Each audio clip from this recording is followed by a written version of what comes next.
Time once again for Big Time Memories. I'm Terry Sullivan along with Dave Drayson, and today we are going to talk about one of the biggest stars in Detroit. In fact, one of the biggest stars around the world, especially in Japan. The one and only Abdullah the Butcher. Oh, the madman from the Sudan. Real name, Larry Shreve, from this area. Yes, he was born January 11th, 1941.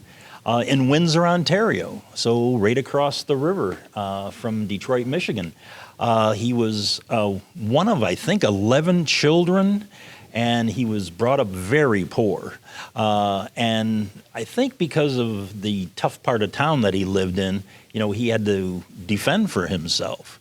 And he was a actual judo and jiu-jitsu master. So that's where he got his formal ring sort of initiation. Mm-hmm. Then I believe the promoter was Bert Ruby, discovered him and talked him into becoming a professional wrestler. And he made his debut in 1958. And I believe it was in Canada, up in the Montreal area.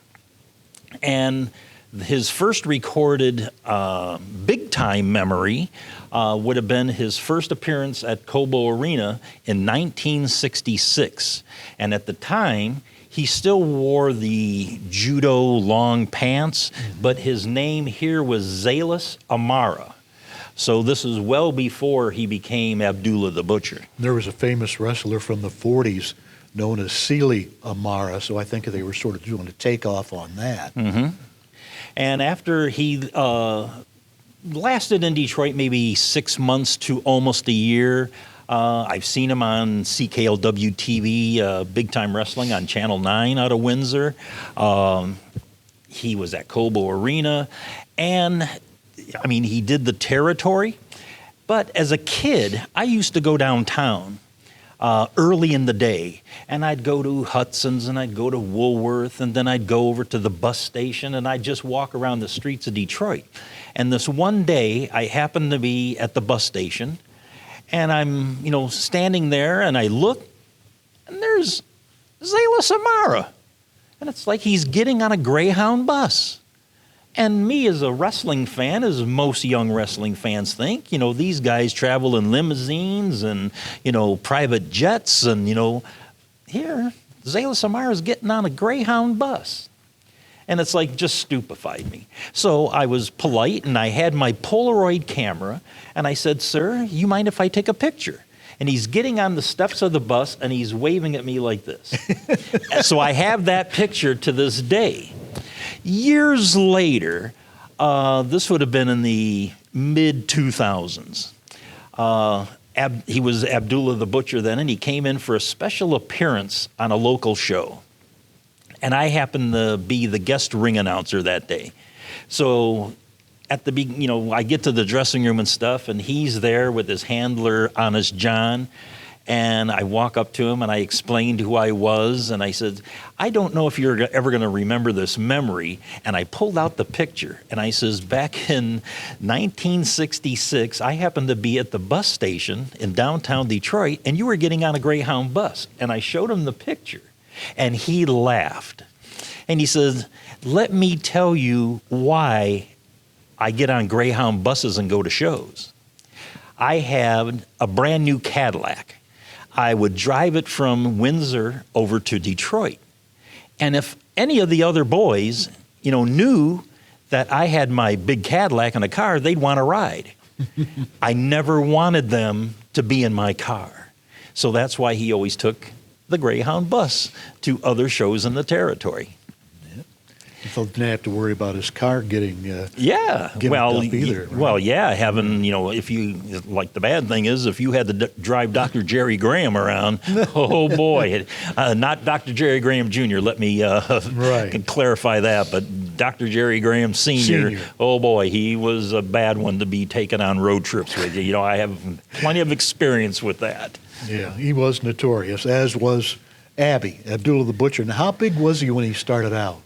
He was about 350 pounds. That big when he first started? Yeah. Because I can remember pictures of him. He looked like he was a lot less than that lot, but I don't know. I never. Well, TV puts on 50 pounds on you, so right. you know. Yeah. That's why me and Terry, you know, what you were a svelte 158 and I'm maybe a 202. right. So That's right. fans, you know, if we look a little bit bigger on TV here, it's not, you know, it's the cameras. Toward the end, though, Abby was well into the 400-pound. Oh yeah, he got really big. Yeah. But he was still agile. Yeah, he still could move. You know, his first appearance here in, you know, as Abdullah the Butcher, you know, not Zayla Samara, was almost 8 years to the day at Cobo Arena. He made his first appearance as Abdullah the Butcher, June 29th, 1974. And, he was just a wildfire. You know, he came in, you know, guns blazing, and everybody knew who he was, because if you watched TV or, you know, read any of the national magazines of the day, you knew who Abdullah the Butcher was. He was a big name all over Montreal and all over the country. Yeah, he based himself out of Montreal for years, and you know, was a big star up there, and going to Japan back and forth all the time, you know, from, you know, a young time in his career, and he was an icon over there too. Yeah. People ask me a lot as a ring announcer, did any particular wrestlers really scare you? And the answer is yes. The Sheik scared me all the time. Yeah. Because you never knew what he was going to do, and often I was in the path. But Bull Curry scared the hell out of me from the time I was knee-high until the time that I got to know him. But he was still another guy. Don't get in his way. Yep. But Butcher was a guy that I never wanted to mess with. I was always afraid of him, always very leery of him. Oh, he was a freight train, you know. Yeah. Like I said, he can still move. He was agile in the ring, and you never know what was going to happen. I remember when I mentioned the story about when I saw him, you know, back in the mid-2000s in the dressing room, and he explained to me about, you know, the photograph and why he took the Greyhound bus. There was also a good friend of mine who was on that show going against him that day by the name of Kevin Sullivan. And Kevin Sullivan, you know, me, him, and Abby were, you know, talking there, and he goes, "Hey, you know how Abby starts his matches. You know, the bell doesn't even ring, and you know he's on top of you, or you know, just chaos is going on." Got the fork out.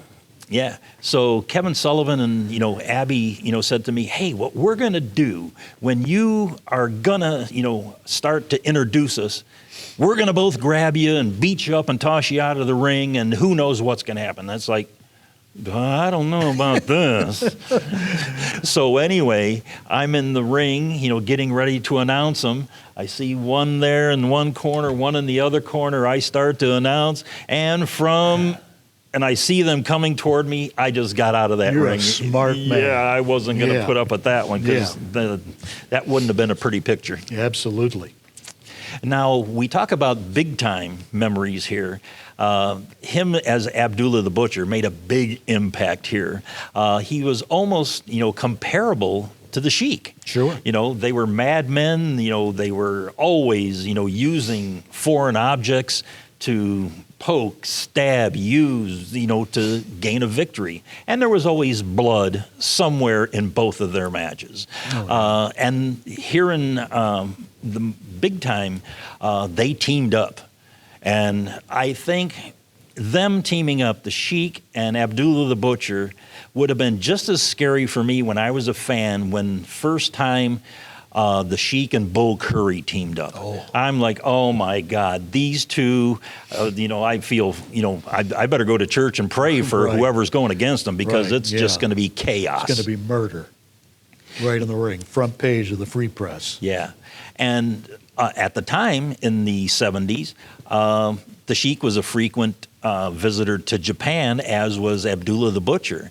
And they teamed up and had many matches there, mainly against Terry and Dory Funk, which classic, those are just like classics. Still, you know. to this day. Yeah, the Japanese people still talk about, you know, those matches. Right. And then they had a falling out, you know, in one of the matches. And then it was a big program over in Japan, the Sheik versus Abdullah the Butcher. And oh my God, you know, I don't know how much wrestling actually happened. I don't know how long both of them were in the ring, because the Japanese fans said they would fight outside the ring, up into the aisles, up into the seats, up into the bleachers, all the way back to the dressing room. Yeah. And then they recreated that here in Detroit. Yeah, so The- that's the another bunks big against time Abby and memory. If Sheik, you were yeah. there at the time. Yeah. They had several matches. Now, let me bring this up also. Just like the Sheik, who had numerous managers over his career because he never spoke, Abdullah the Butcher was the same. You That's know, right. he Yeah. never spoke Never on spoke. promos on TV, so he Right. always had managers. And I can't even begin to, name how many he had. I know he had Eddie Creechman Right. up in Montreal. He had Honest John Cheatham. He had Gary Tony Hart. Angelo for a while, Yes. yeah. So he had a number of managers speaking for him. And, the funny thing is that if Abdullah the Butcher, as we know him, Larry Shreve, ever did a promo on TV as himself, wrestling fans would have just probably died laughing in a way, because in truth, he had a very high, squeaky voice. And it's like, if he would have talked on TV, the mystique of Abdullah the Butcher would have been shattered right from there. Yep, I agree. Yeah. And one of the, things, a lot of people don't know about Abdullah the Butcher is that, as big as he was, we know he loved food. And he had a restaurant of his own in Atlanta. That's right. And named it the House of Chinese Food and Ribs. There's a combo there. Yeah. Probably two of his favorites. But, our own Rudy Hill, one of the promoters of International Big Time Wrestling, used to be on tour with Insane Clown Posse around the United States, and talks about the times that they went to Abdullah Butcher's restaurant were always warmly welcomed. And if the restaurant were still around, which it isn't, you would see a picture of Rudy Hill there with Abby. Yeah, and then Abby would welcome them into the restaurant, say, hey, order whatever you want. But knowing Abdullah the Butcher, Here's the bill. There's the bill at the end of the meal, too. So he wasn't that hospitable.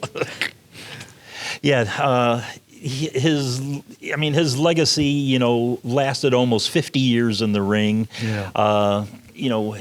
Over time, he was such a big man. That his in-ring talent just couldn't carry on anymore. He retired in 2012, but he's one of the few big-time stars that is still alive and with us. And I think probably, too, one of the few members of the WWE Hall of Fame who never wrestled for the WWE. And Go figure. Just like a few weeks ago, he turned 80 years old. Oh, yeah. And he's still around. Yep. And now, Terry, is customary, could you give the fans here an introduction, as you used to do, for Abdullah the Butcher? I will. Ladies and gentlemen from the Sudan, weighing 400 pounds, Abdullah the Butcher.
Proud to say that I'm a part of IBW.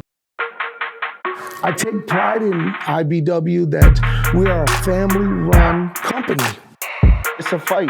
It's a sport. At IBW, tradition has always mattered. You're going to see world-class professional big-time wrestling at its best. This ain't no sports entertainment. This is professional wrestling. International Big Time Wrestling's The Fix. Each and every week, your fix of IBW action. You want entertainment? Look no further than RoX-TV. International Big Time Wrestling! Wrestling fans, if you like what you've seen, don't forget to like, comment, subscribe, and also don't forget to ring that bell.